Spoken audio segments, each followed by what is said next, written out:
बिस्मिल्लाहिर्रहमानिर्रहीम। The blank page official में आपको खुशामदीद कहते हैं। अगर आप नए हैं इस चैनल पर तो सब्सक्राइब ज़रूर करिएगा और बेल आइकन को प्रेस करना ना भूलिएगा। मित्रों, ब्रॉडर व्यू के अंदर आपने अक्सर मुझे ये कहते हुए सुना होगा कि चाइना और इंडिया के बीच में जो मिलिट्री गैप है वो अनब्रिजेबल है। इस वक्त इतना बड़ा मिलिट्री गैप है दोनों के दरमियान कि इंडिया अगर अभी से बहुत ज़्यादा रिसोर्सेज पंप करना शुरू करेगा, बिलियंस ऑफ डॉलर्स स्पेंड करना शुरू करेगा, तब जाके अगले 8-10 साल के बाद कहीं ये चाइना से बराबरी करने की पोजीशन में होंगे। अब मेरी इस बात को बहुत सारे इंडिया के अंदर लोग माइंड भी कर रहे होते हैं कि यार ये तो आप हमें बहुत ही अंडर एस्टिमेट कर रहे हैं। मैं अंडर एस्टिमेट नहीं कर रहा होता हूँ। मेरे कहने का सिर्फ ये मकसद होता है कि 2014 से पहले तक इंडिया की जो डायरेक्शन थी वो बेहतर थी और इंडिया एक नज़र रख के बैठा हुआ था चाइना के ऊपर भी और पाकिस्तान के ऊपर भी, और इंडिया एक सही डायरेक्शन में जा भी रहा था। लेकिन 2014 के बाद जो पॉलिसी थी ना, जो डिफेंस की डॉक्ट्राइन थी वो चेंज हो गई थी। मोदी साहब खुद पॉलिसी डिक्टेट करने लगे और जो एक्सपर्ट्स थे, मिलिट्री एक्सपर्ट्स, उनकी जो ओपिनियन थी उसको निगलेक्ट किया गया और बीजेपी की अपनी ओपिनियन को इंडियन मिलिट्री के ऊपर इम्पोज किया गया। इंडियन मिलिट्री प्रोफेशनल मिलिट्री रही है, इसमें कोई शक नहीं है, और इसके अंदर अच्छे ऑफिसर्स भी पैदा होते रहे। लेकिन जब इनके हाथ ही बांध दिए जाएं और पॉलिटिशियन मिलिट्री का काम करने लगे तो आप मिलिट्री को दोष नहीं दे सकते। 2014 में मोदी साहब ने इंडियन मिलिट्री को कहा था कि अब जो है वो जंगों का युग नहीं है, अब ख़तरा अंदर से है। फेमस उन्होंने स्पीच की थी और काफ़ी मीडिया आउटलेट्स में रिपोर्ट भी हुई कि अब जंगों का युग नहीं है, अब अंदर से खतरा है और आतंकवाद सबसे बड़ा खतरा है। तो इसके बाद उन्होंने सबसे ज़्यादा जो फोकस शुरू किया था रखना वो कश्मीर के अंदर काउंटर इंसर्जेंसी पे किया था। और काउंटर इंसर्जेंसी यानी पुलिस वाले काम और जो पैरामिलिट्री फोर्सेज हैं वो वाले काम आर्मी से लिए जा रहे थे और इस पे वाह इनकी होती थी मीडिया के अंदर और इसका क्रेडिट मोदी साहब लेते थे। तो इसका पॉलिटिकल बेनिफिट ये उठा रहे होते थे।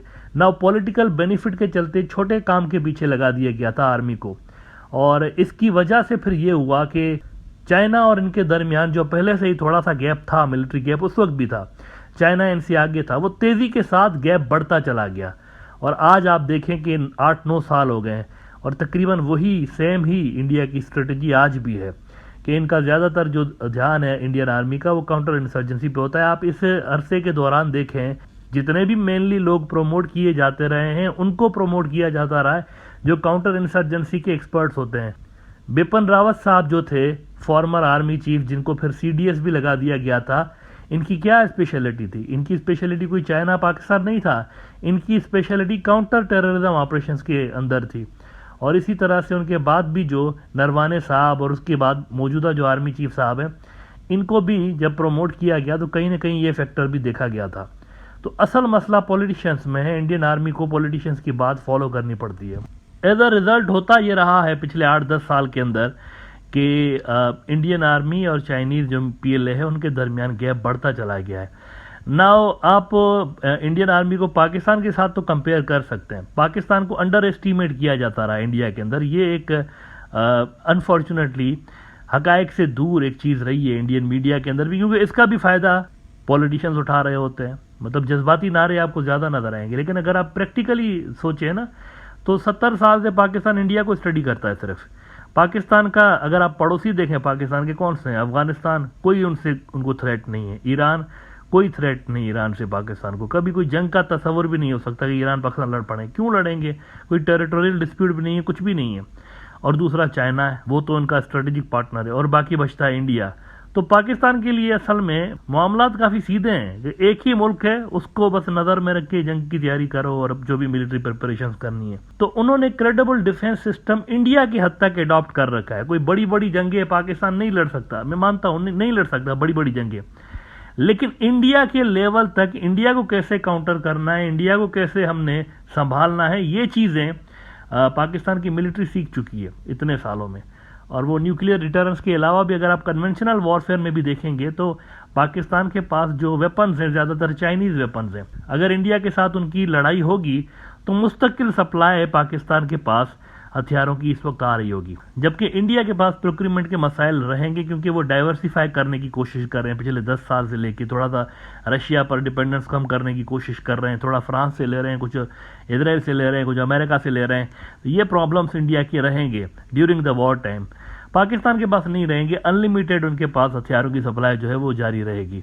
तो कन्वेंशनल वॉरफेयर में भी पाकिस्तान जो पॉलिसीज बना रहा होता है वो बेहतर तरीके की बना रहा होता है। नाउ सिंगापुर के अंदर शंग्रीला डायलॉग्स हो रहे हैं और उसके अंदर पीएलए जो चाइना की है उनका डेलीगेशन आया, और पीएलए वालों ने जो वहाँ पर बात की है, अब वो एग्जैक्टली वही बात है जो कि यहाँ पर मैं पिछले 2-3 साल से करता चला आ रहा हूँ।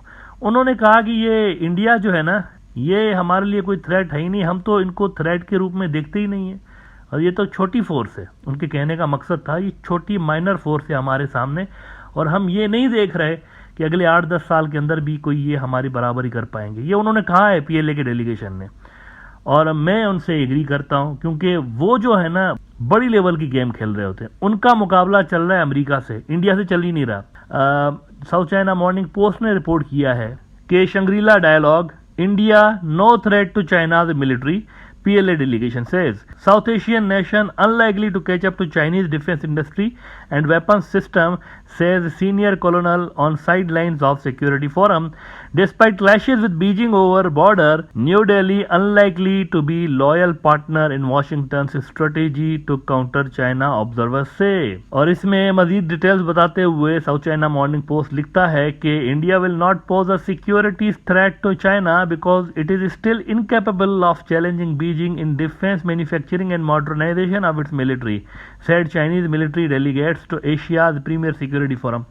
अब आप देखिए, ये जो आत्मनिर्भर भारत इंडिया एक प्रोग्राम शुरू कर रखा है मोदी साहब ने, इसके बारे में मैं कहता रहता हूँ ये पैसों का ज़िया है, वेस्टेज ऑफ मनी है, वेस्टेज ऑफ टाइम है।